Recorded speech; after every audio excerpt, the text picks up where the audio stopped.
Merci José pour la lecture. Content d'être avec vous et de continuer à étudier le Sermon sur la montagne, continuer à étudier ce texte ensemble et de voir ce que Dieu veut nous enseigner au travers de ça. Et avant qu'on se lance dans l'étude du texte, je vous invite à prier comme on le fait souvent. On a besoin de l'aide de Dieu, n'est-ce pas, pour comprendre sa parole. Alors prions ensemble pour demander à Dieu son aide. Notre Dieu, on te remercie pour le privilège d'être réunis, d'être ensemble et d'avoir sous nos yeux un texte que tu as voulu nous communiquer, par lequel tu veux nous enseigner encore aujourd'hui.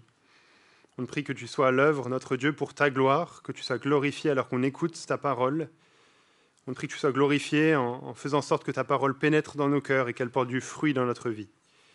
Et qu'elle nous amène à nous confier en toi davantage et à vivre pour toi. Et c'est dans le nom de Jésus qu'on prie cela. Amen. Alors, comme Steve l'a dit, on est une église composée de gens très différents, n'est-ce pas, d'arrière-plan, de nationalités différentes. Et même ce matin, j'imagine, on est très différents les uns des autres. Certains qui viennent dans cette église depuis des années, certains qui viennent à l'église depuis des années, et puis peut-être d'autres pour qui c'est la toute première fois qu'ils mettent les pieds dans une église. Certains qui se disent chrétiens et qui vivent la foi chrétienne depuis des années, et peut-être d'autres qui sont en questionnement, qui se posent des questions par rapport à la foi chrétienne. Mais peu importe qui on est ce matin, je pense qu'on partage tous la même chose. On sait tous ce à quoi ressemble l'inquiétude. On sait tous ce à quoi ressemble l'anxiété. Le fait de penser à quelque chose et de ne pas pouvoir ne plus y penser. On sait tous à quoi ça ressemble, de ressentir un poids au-dedans de nous-mêmes, d'avoir une montagne face à nous. Et pour chacun de nous, ce seraient des choses différentes. Je ne sais pas ce qui vous pèse en ce moment, ce qui vous empêche de dormir la nuit, ce qui fait que vous retournez sans arrêt, sans trouver le sommeil. On veut tous traiter cette inquiétude, traiter cette anxiété. Dans le passage qu'on a lu, on a le remède pour l'anxiété. On a la solution de Jésus pour traiter l'inquiétude, pour traiter les soucis du lendemain. Alors comment faire pour plus s'inquiéter du lendemain ? Il y a deux choses qu'on va voir dans ce passage. Faites le bon choix et faites confiance à Dieu. C'est les 2 points pour notre prédication ce matin. Premièrement, faites le bon choix dans les versets 19 à 24. Dans ces premiers versets, il y a 3 images que Jésus utilise pour partager la même idée. Il faut choisir et il faut faire le bon choix. Il faut choisir et il faut faire le bon choix. Pas simplement que c'est un choix à faire une fois pour toutes, mais un choix qui est constant. Jésus montre par là qu'un disciple de Jésus, c'est quelqu'un qui est dévoué à Dieu par-dessus tout.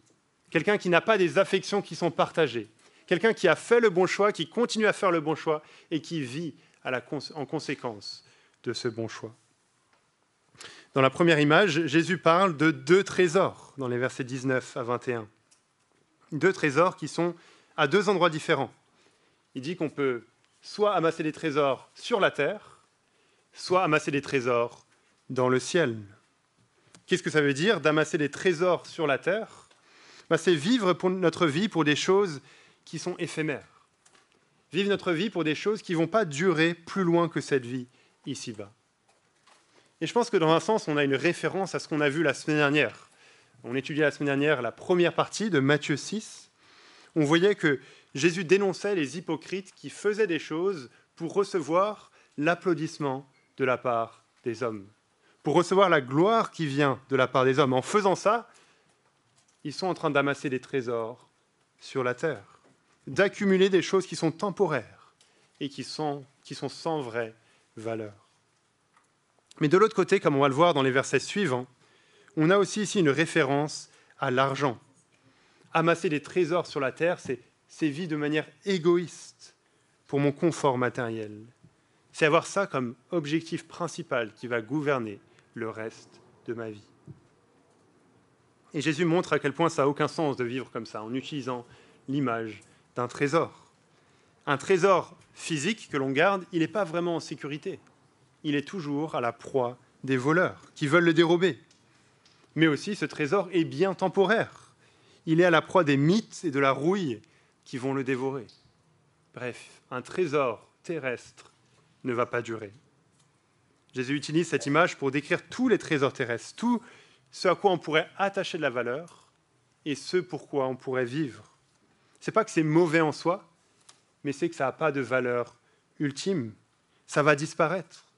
Et donc, il ne faut pas mettre tous ses efforts à amasser ce type de trésor. Plutôt, ce qu'il faut, Jésus nous dit, c'est amasser des trésors, mais dans le ciel. Là encore, je pense qu'on a une référence à ce qu'on a vu la semaine dernière. Jésus encourageait à faire les bonnes choses avec de bonnes motivations. Pas pour les gens, mais pour la gloire de Dieu. Dans le secret de nos cœurs, en n'ayant que Dieu devant nos yeux. Et il était dit que Dieu nous le rendra. Ces récompenses dont il était parlé, ce sont ces trésors dans le ciel. Il ne s'agit pas de trésors physiques, mais il s'agit de faire sur cette terre des choses qui ont un impact dans l'éternité. Il s'agit de vivre pour ce qui dure. Il s'agit, comme on va le voir un peu plus loin, de chercher premièrement le royaume de Dieu et sa justice. Et ça, Jésus dit, c'est bien mieux, parce que personne ne peut nous voler ce trésor. Et ce trésor durera pour toujours. Alors on doit choisir, et on doit choisir le bon trésor. La deuxième image que Jésus utilise, c'est l'illustration d'un œil qui serait comme une lampe qui éclaire tout le corps, dans les versets 22 et 23. Alors, ce n'est pas évident de savoir le sens précis de cette image, mais je crois que voilà ce qu'on pourrait dire, que ici, l'œil est comparé à une lampe. L'œil est pour le corps ce qu'une lampe est pour une pièce. La lampe éclaire la pièce, et de la même manière, un œil en bon état aura un impact positif sur notre être tout entier, alors qu'un œil en mauvais état aura un impact négatif. Qu'est-ce que ça veut dire d'avoir un œil en bon état ? Littéralement, ici, quand il est dit « si ton œil est en bonne santé ou en bon état », il est question d'un œil qui est simple, littéralement. C'est-à-dire un œil qui n'est pas partagé, qui n'est pas divisé, qui a un seul objectif.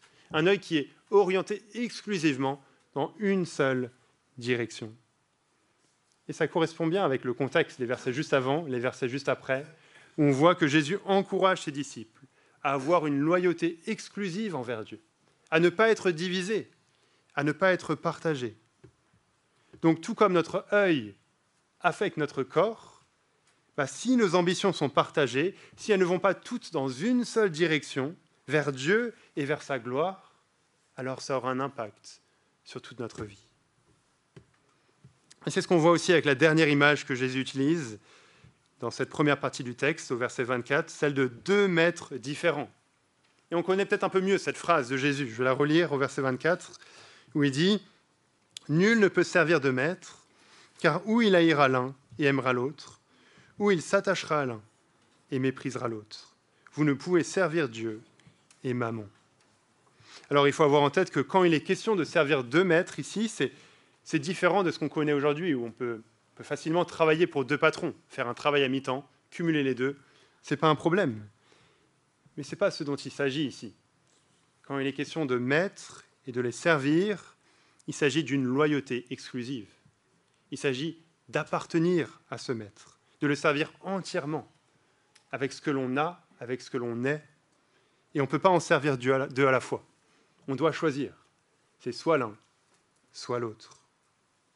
Et Jésus applique cela à la richesse en disant qu'on ne peut pas servir Dieu et Mammon.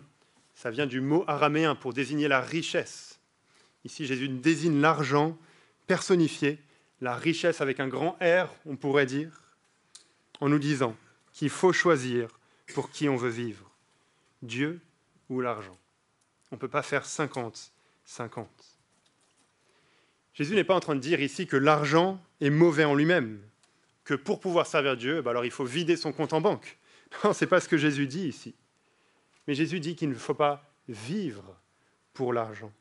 Il ne faut pas vivre en étant animé par l'amour de la richesse, la confiance dans nos richesses, en étant guidé par l'amour de l'argent. Et on peut facilement penser que cette tentation est seulement pour ceux qui sont vraiment riches. Mais quelqu'un dans le passé m'avait aidé à comprendre que cette tentation nous concerne tous, peu importe le montant sur notre compte en banque. Parce que vivre pour l'argent, ce n'est pas simplement vivre dans la richesse, mais c'est avant tout, peu importe notre situation financière, toujours vouloir le prochain palier.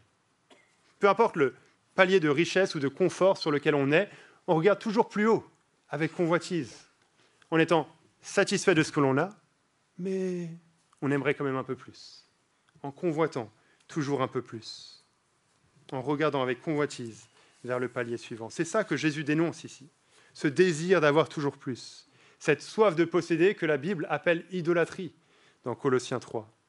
Parce que quand notre affection est orientée vers la richesse ou vers quoi que ce soit d'autre, alors notre affection n'est plus orientée vers Dieu. On doit mettre ça de côté, ce désir, ce mauvais désir, et choisir pour qui on veut vivre. Donc c'est la même chose que Jésus dit dans ces 3 images au final. Il faut choisir. C'est l'un ou l'autre. Et ultimement, c'est une question de cœur. Jésus n'est pas en train de dénoncer ici un montant sur un compte en banque.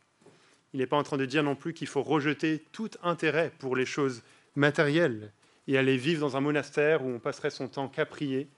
Non, ce n'est pas ce que Jésus met en avant ici. Ce que Jésus vise ici, c'est l'orientation de notre cœur. On peut voir ça avec le verset 21. Regardez ce que le verset 21 nous dit. « Car là où est ton trésor, là aussi sera ton cœur. » Il y a un lien entre notre trésor, ce que l'on chérit le plus, ce pourquoi on vit, ce à quoi on consacre notre temps, notre énergie, nos pensées, nos désirs. Il y a un lien entre ce trésor et notre cœur, l'intérieur de nous-mêmes. Vivre pour amasser des trésors sur la terre montre qu'on a le cœur placé au mauvais endroit. Notre trésor, ce que l'on chérit le plus, c'est au final le reflet de notre cœur, de ce qui est à l'intérieur. Si ce qui est le plus précieux pour nous, ce sont les choses de cette vie, de cette terre, alors forcément notre vie va suivre. On va vivre pour ces choses. Et donc ce que Jésus veut faire ici, c'est réorienter notre cœur. Amener notre cœur à être passionné pour Dieu. Amener notre cœur à être passionné pour la gloire de Dieu, pour les choses qui ont une valeur éternelle, parce qu'ensuite notre vie va suivre. On va naturellement vouloir vivre pour ces choses. Alors puisque les deux vont ensemble, notre trésor et notre cœur, il faut choisir. On ne peut pas avoir notre trésor à un endroit et notre cœur à un autre endroit. Ils vont dans la même direction. On ne peut pas dire que Jésus est ce qu'il y a de plus précieux pour nous en ayant une manière de vivre qui contredit cela. Ce serait plutôt la preuve qu'il y a autre chose, plus précieux que Jésus, dans notre cœur. Comment savoir si on a le cœur bien placé, si on est en train de poursuivre le bon trésor? On peut se demander, mais quels sont mes désirs et mes aspirations les plus profondes? Qu'est-ce qui me rend vraiment heureux? Qu'est-ce qu'il y a dans cette vie que j'aimerais avoir et je me dis que si je l'avais, je serais vraiment comblé, vraiment satisfait. Tout irait bien, pour toujours. C'est ça notre trésor. C'est ça qui compte le plus pour nous. Et la réponse à ces questions va définir où on va investir notre temps et notre énergie. Si ce qu'on veut par-dessus tout, c'est gagner beaucoup d'argent, avoir une belle maison, avoir de belles vacances, voyager dans le monde entier, alors on va être pris par ces objectifs. Et naturellement, les valeurs du royaume de Dieu vont être mises de côté. Vont être mis de côté par autre chose qui compte plus pour nous. Et ce n'est pas que ces choses sont intrinsèquement mauvaises, mais c'est qu'aucune de ces choses n'a d'importance ultime. C'est ça que Jésus veut montrer ici. Toutes ces choses vont disparaître. Ce n'est pas qu'il faut rejeter ces choses, mais il ne faut pas vivre pour ces choses. Il ne faut pas vivre pour ces choses comme objectif ultime. Ce passage nous montre que ces choses terrestres n'ont pas d'importance ultime, n'ont pas de poids à la lumière de l'éternité. Et donc il ne faut pas les laisser gouverner notre vie. C'est pour ça qu'il faut choisir le bon trésor, le bon œil, le bon maître. On ne peut pas faire 50-50. On ne peut pas partager notre cœur. C'est soit l'un, soit l'autre. Peut-être que vous êtes ici et vous appréciez les enseignements de Jésus. Vous appréciez le christianisme et vous dites ce serait mieux pour moi d'ajouter simplement Jésus comme un passe-temps à ma vie parmi d'autres, parce que vous n'êtes peut-être pas prêt à abandonner autre chose qui a plus de place dans votre cœur pour suivre Jésus. Si c'est le cas, ce passage s'adresse à vous et vous montre que vous ne pouvez pas rester assis entre deux chaises. Vous devez choisir. c'est soit l'un, soit l'autre. Il est dit au verset 24, « Nul ne peut servir de maître. » Personne, il n'y a pas d'exception. Il n'est pas dit personne sauf telle ou telle personne. Non, personne ne peut le faire. Je crois que ça s'adresse aussi à vous, les ados, les jeunes qui ont grandi dans l'Église, vous avez grandi dans une famille chrétienne, vous avez peut-être un choix à faire et vous ne pouvez pas rester assis entre deux chaises. Avoir un pied dans l'Église en voulant suivre Jésus et un pied dans le monde. Vous devez choisir pour qui vous voulez vivre. Vous devez choisir qui vous voulez suivre. C'est un peu comme à l'Euro en ce moment. Peut-être qu'à l'Euro, vous aviez 2 équipes que vous soutenez pendant l'Euro. Mais à un moment donné, il y a un clash, n'est-ce pas? Je soutenais la France, je suis français. J'aime beaucoup la Belgique. J'ai passé beaucoup de temps en Belgique. Mais qu'est-ce qui se passe quand il y a France-Belgique? Je dois choisir. Je ne sais un petit peu à quel choix j'ai fait, mais je dois choisir. C'est la même chose pour toutes les choses de cette vie. On peut essayer d'avoir 2 choses à la fois, mais qu'est-ce qui se passe quand elles rentrent en compétition? On doit choisir. On doit faire un choix. C'est soit l'un, soit l'autre. Là encore, ça ne veut pas dire mettre de côté toutes les choses de ce monde, mais il s'agit de décider qui règne dans notre cœur, ce qui va orienter nos choix, notre manière de vivre et nos décisions. Et c'est quelque chose qui concerne tout le monde, même si on est chrétien depuis des années. Ce n'est pas un choix une fois pour toutes, mais c'est un choix constant de dire, mais est-ce que mes affections sont orientées dans une seule direction, dans un seul endroit? Et ça va impliquer de sacrifier même un peu de confort, si ça nous permet de servir le Seigneur et d'être utile à son service.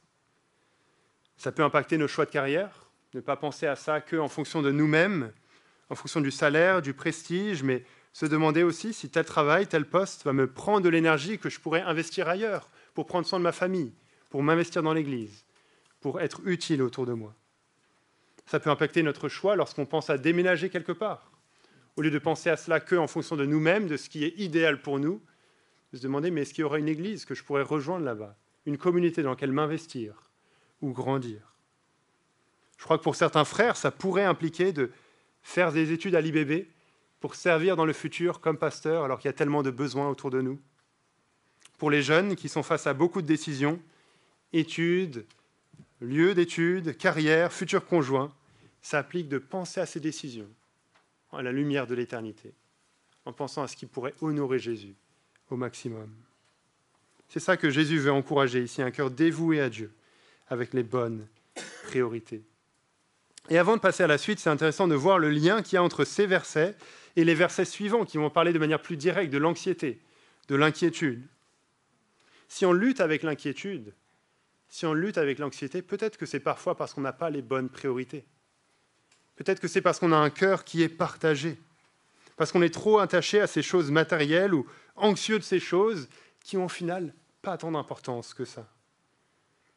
Ou peut-être qu'on veut répondre à l'anxiété, à l'inquiétude de la mauvaise manière, en plongeant, en se confiant dans le matérialisme, en se confiant dans nos biens.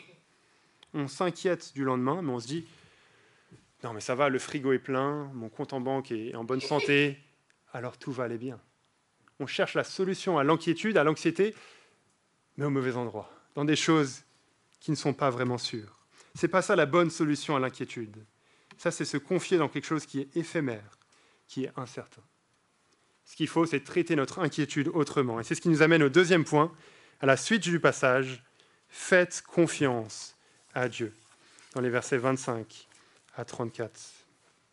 Après avoir recadré nos cœurs, recadré nos priorités, une question peut venir. Mais qu'est-ce qu'il en est de nos besoins matériels? D'accord, pour ne pas vivre pour ces choses, pour ne pas être animé par ces choses, mais on a quand même besoin de vivre. Qui va pourvoir à tous ces besoins? Se nourrir, se vêtir, etc. Quelle est la réponse de Jésus? Regardez avec moi le verset 25.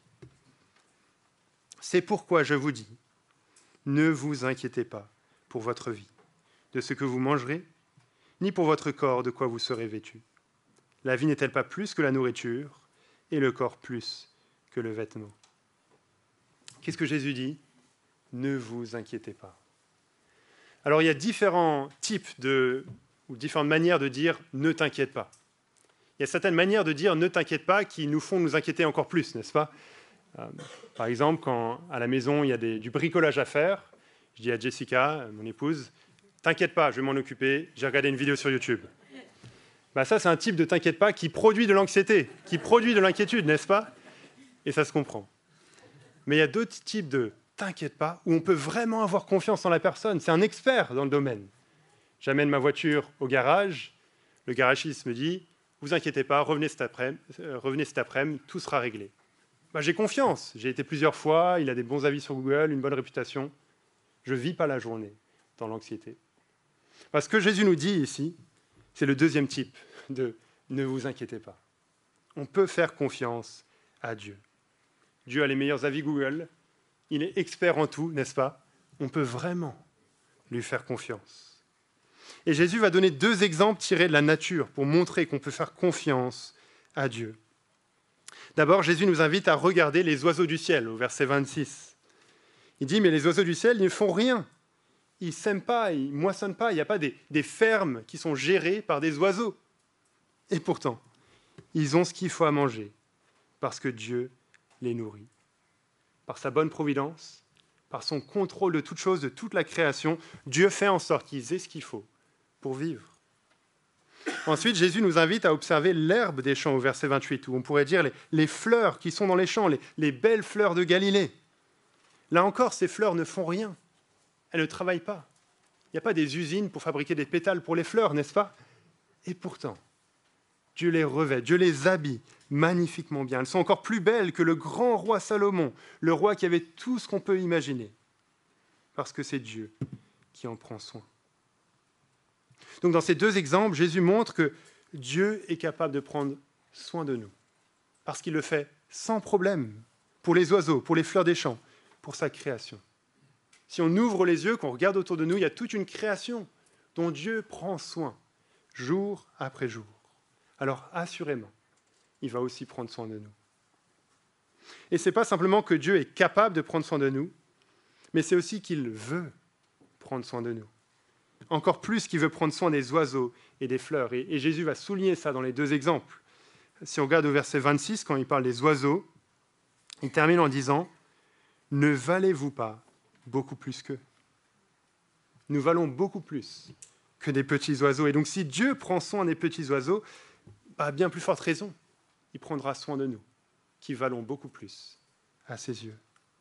Et on voit la même idée avec les fleurs des champs au verset 30. Il dit, si Dieu revêt merveilleusement bien ces fleurs qui ne vont pas durer, qui vont rapidement disparaître, alors à bien plus forte raison, il prendra soin de nous. Donc Jésus ne se contente pas de dire « Ouais, mais t'inquiète pas ».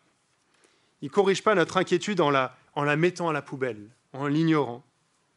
Mais plutôt, Jésus veut tourner nos regards vers Dieu pour montrer qu'on n'a pas de raison de s'inquiéter, qu'on peut lui faire confiance, que Dieu prend soin de nous. Alors comment ne plus s'inquiéter du lendemain? Comment briser le cercle de l'anxiété quand notre âme est rongée en nous-mêmes? Il faut tourner les regards vers Dieu. Tourner les regards vers la puissance de Dieu, vers sa bonté, vers ses promesses. Et c'est pour ça que Jésus décrit l'inquiétude ici comme un manque de foi. Si on regarde au verset 30, Jésus termine en disant « Ne vous vêtira-t-il pas à plus forte raison, gens de peu de foi ?» S'inquiéter de ce dont Dieu s'occupe, c'est faire preuve d'un manque de foi. C'est un manque de confiance en Dieu, c'est douter de la puissance de Dieu, douter que Dieu soit capable d'agir. Ou c'est douter de la bonté de Dieu, douter que Dieu veut agir. S'inquiéter pour ce qu'on ne contrôle pas, non seulement c'est inutile, mais c'est aussi refuser de laisser les choses entre les mains de Dieu qui, lui, contrôle toutes choses. Regardez le verset 27. Jésus dit « Qui de vous, par ses inquiétudes, peut ajouter une seule coudée ?»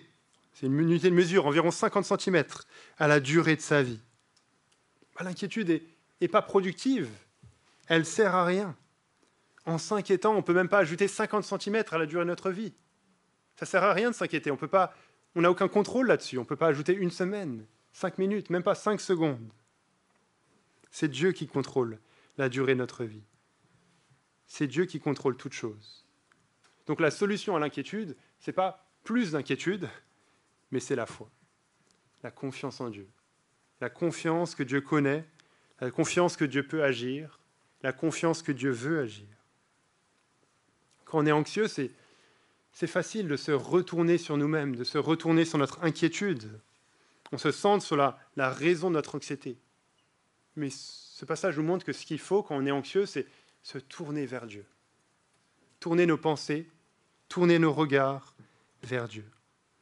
En lisant certains passages de la Bible, comme celui-ci par exemple, en priant, en écoutant des chants chrétiens, en parlant avec un frère ou une sœur de l'Église, en venant à l'Église, en regardant la nature autour de nous et en regardant que Dieu prend soin de la nature et il le fera pour nous-mêmes. Toutes sortes de choses qui détournent nos regards de notre anxiété et nous amènent à faire confiance à Dieu. Et ça ne veut pas dire qu'on doit ignorer nos besoins, qui sont légitimes. Ce passage ne veut pas dire qu'il faut tout mettre à la poubelle et se soucier de rien. En fait, ce passage reconnaît cela. Regardez le verset 32. On va voir la première partie un peu plus tard, mais si on regarde la deuxième partie de ce verset, il est dit « Or, votre Père céleste sait que vous en avez besoin de toutes ces choses. » Dieu sait qu'on a besoin de ces choses. C'est un vrai besoin, des besoins légitimes. Ce n'est pas mauvais de vouloir ces choses. C'est normal. Et donc, il faut ici corriger une mauvaise compréhension du christianisme, comme si le fait de dire qu'on voulait être dévoué à Dieu, de faire confiance à Dieu et de ne pas s'inquiéter, ça voudrait dire qu'il faut regarder avec dégoût toutes les choses de la terre. Non, ce n'est pas le cas. Les choses terrestres ne sont pas mauvaises en elles-mêmes. Ce serait faux de dire que c'est plus spirituel de ne pas s'inquiéter de ces choses matérielles, de ne pas s'en soucier. Comme on l'a dit, ce que Jésus dénonce, ce sont des mauvaises priorités. Vivre pour les choses matérielles, vivre pour l'argent, et pas le fait d'avoir ces choses en elles-mêmes. Mais ensuite, on doit garder en tête que nos besoins matériels sont normaux. C'est normal qu'ils nous préoccupent. Jésus a montré ça plus tôt, en fait, dans le chapitre, dans la prière modèle qu'il a donnée à ses disciples, Notre Père. Qu'est-ce qu'on peut lire? Au verset 11, l'une des demandes, « Donne-nous aujourd'hui notre pain quotidien ». Cette prière désigne tous ses besoins physiques, ses besoins matériels.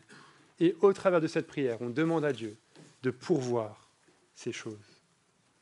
Ce n'est pas une prière pour l'abondance, ce n'est pas une prière pour la richesse. Ça ne veut pas dire que Dieu va tout régler, va nous donner une vie facile, mais c'est une prière pour que Dieu nous donne ce dont on a vraiment besoin. Que Dieu continue à prendre soin de nous dans tous les domaines de notre vie. Donc ce passage n'a pas pour but de nous dire d'arrêter de penser aux besoins matériels ou aux choses qui nous inquiètent, qui nous pèsent. C'est normal de se soucier de ces différentes choses. C'est normal de ressentir un certain poids face aux choses de la vie, face aux souffrances de la vie. C'est normal de se sentir dépourvu par moments. Mais ce passage nous montre comment traiter cela. Qu'est-ce qu'il faut faire de cette inquiétude, de ces soucis, en les amenant à Dieu dans la prière, en lui faisant confiance. Il faut les amener à Dieu. Et c'est ce qu'on voit ailleurs dans la Bible. Je cite par exemple Philippiens 4, les versets 6 et 7. Philippiens 4, versets 6 et 7, qui disent « Ne vous inquiétez de rien, mais en toute chose, par la prière et la supplication, avec des actions de grâce, faites connaître à Dieu vos demandes. Et la paix de Dieu, qui surpasse toute intelligence, gardera vos cœurs et vos pensées en Christ Jésus. » Ce qu'il faut, c'est prendre cette anxiété et la remettre à Dieu dans la prière. Il faut se décharger sur Dieu de tous nos fardeaux, comme le dit un autre passage de la Bible. Et donc, on doit pouvoir faire une différence entre une mauvaise inquiétude, qui est un péché, et une planification qui est sage, un souci des choses qui est bon et qui est normal. Si on prend tout l'enseignement de la Bible ensemble, on peut voir à quel point la maturité, la sagesse inclut le fait de planifier, inclut le fait d'être responsable, inclut le fait de prendre soin de notre famille ou de ce que Dieu nous a confié. Et c'est important de souligner ça parce que quelqu'un pourrait lire ce texte et dire « Ah bah super, je vais vivre sans me soucier du lendemain, sans rien planifier, sans assumer mes responsabilités. Je pense à rien, je vis juste au jour le jour en voyant bien ce qui arrive. » Mais ce serait mal comprendre ce texte. Ce que Jésus remet en cause ici, c'est la mauvaise inquiétude qui vient d'un manque de foi, d'un manque de confiance en Dieu. Ce que Jésus dénonce ici, c'est l'inquiétude qui essaye de s'occuper de ce dont Dieu s'occupe. Ce passage ne condamne pas le fait de planifier sagement pour le lendemain, mais plutôt le fait de s'inquiéter du lendemain qu'on ne peut pas contrôler, sur lequel on n'a aucun contrôle.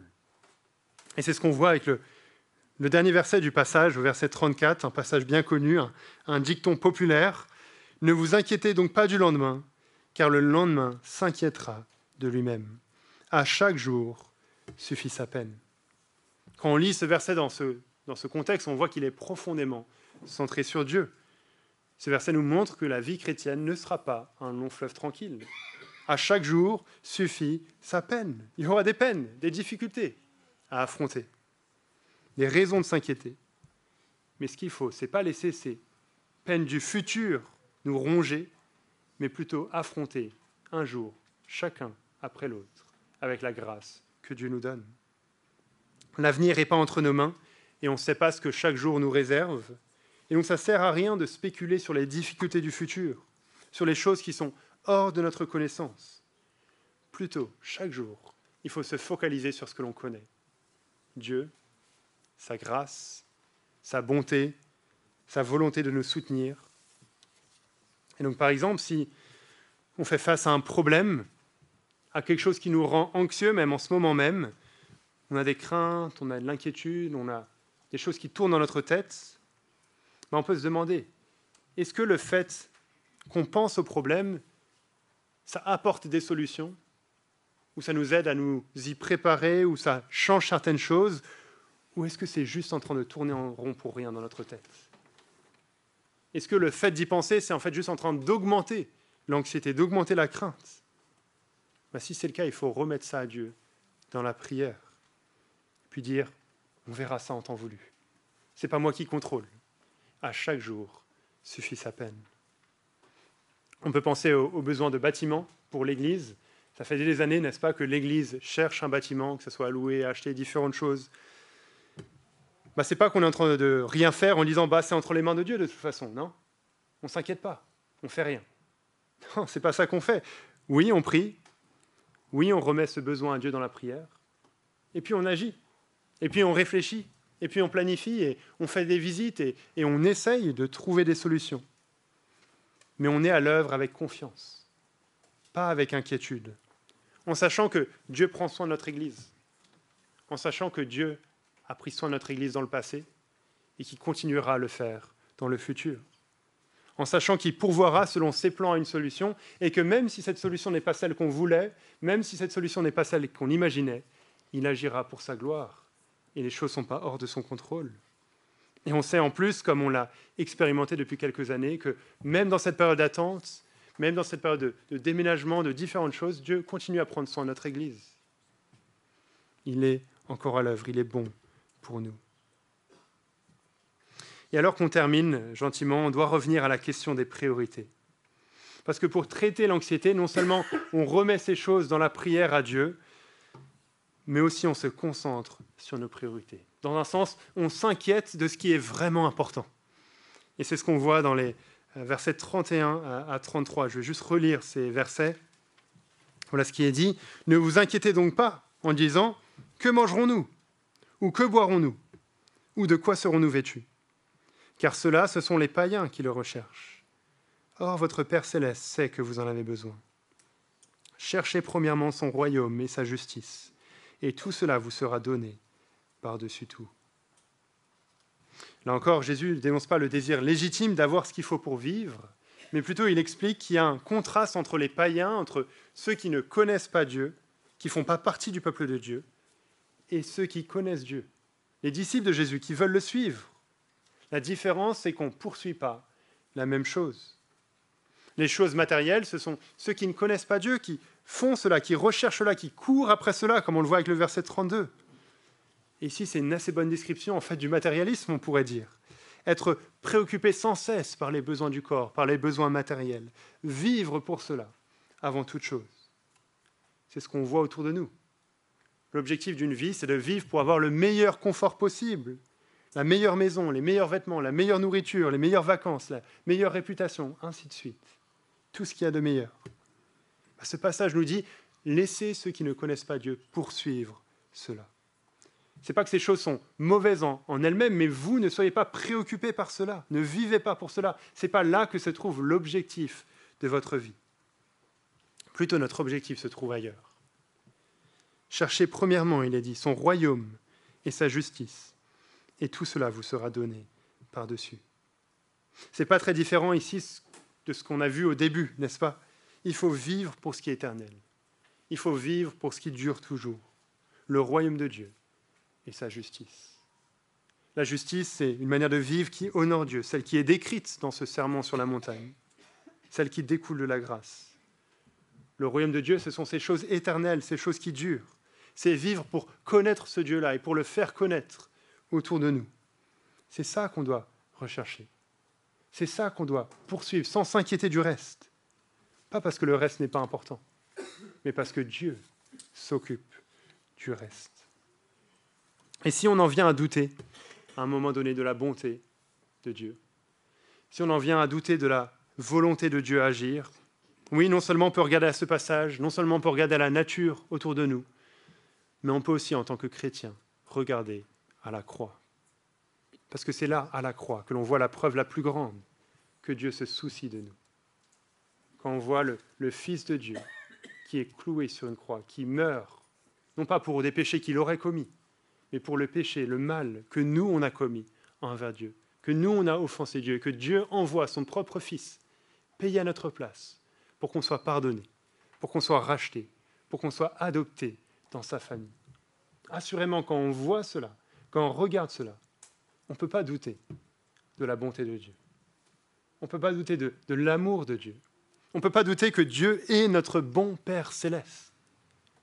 Et donc, quand Jésus nous dit, ne vous inquiétez pas, faites confiance à Dieu, on sait qu'on peut vraiment, vraiment lui faire confiance.